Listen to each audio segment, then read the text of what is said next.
when you say large corporations, I mean, is that kind of the transition of the landowners going from multi-generational family farmers to now kind of corporate America getting into agriculture? Yeah, well, if you look at agriculture, it's violent. Yep.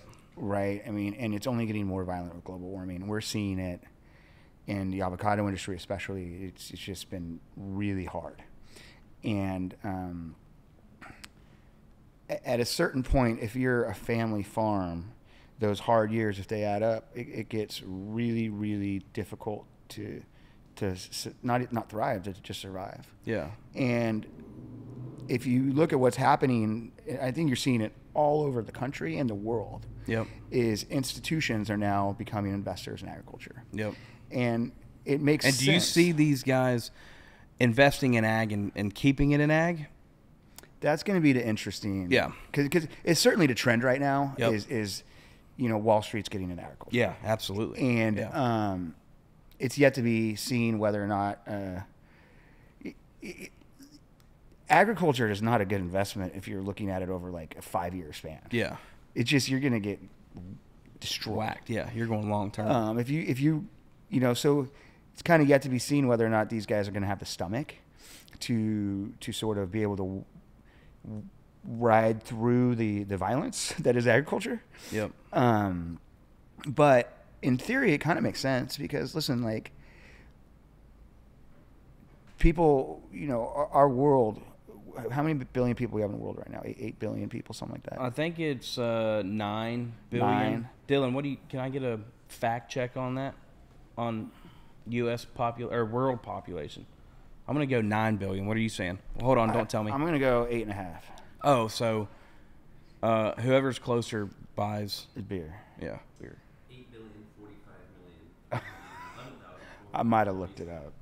Dude, I might have come on. prepared. Okay, sorry. Thank you, Dylan. Go ahead.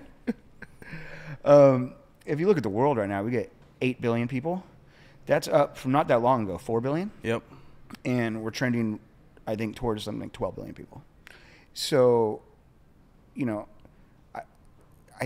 I think something like 2 billion people in this world live on $1 a day. Think about that. So that's abject poverty, right? Yeah. And when you live on $1 a day, all that matters to you is food, shelter, clothing, right? And you're surviving. Yep. And now when you are just surviving on that $1 a day, you're eating a rice-based diet, and you're really not getting the calories that you need. The minute you become globally middle class, which I think is something like your family unit makes $10,000 a year. Okay, your diet switches. Your diet turns into a protein-based diet. Okay, so that's what we eat, protein-based diet. Yeah. And so the amount of inputs that go into producing a protein-based diet are much, much higher than the rice-based diet. So you need more land, you need grazing for the cattle, you need it's a whole different kind of way of farming.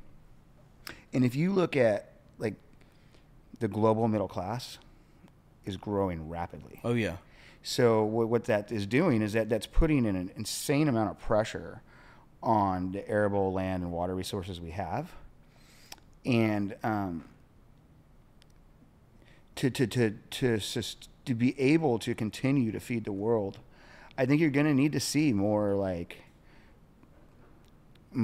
groups that can come in and weather these storms. Yeah, that have the money to do it. That have the money to. It's not just the money to do it; it's the money to survive. Yeah.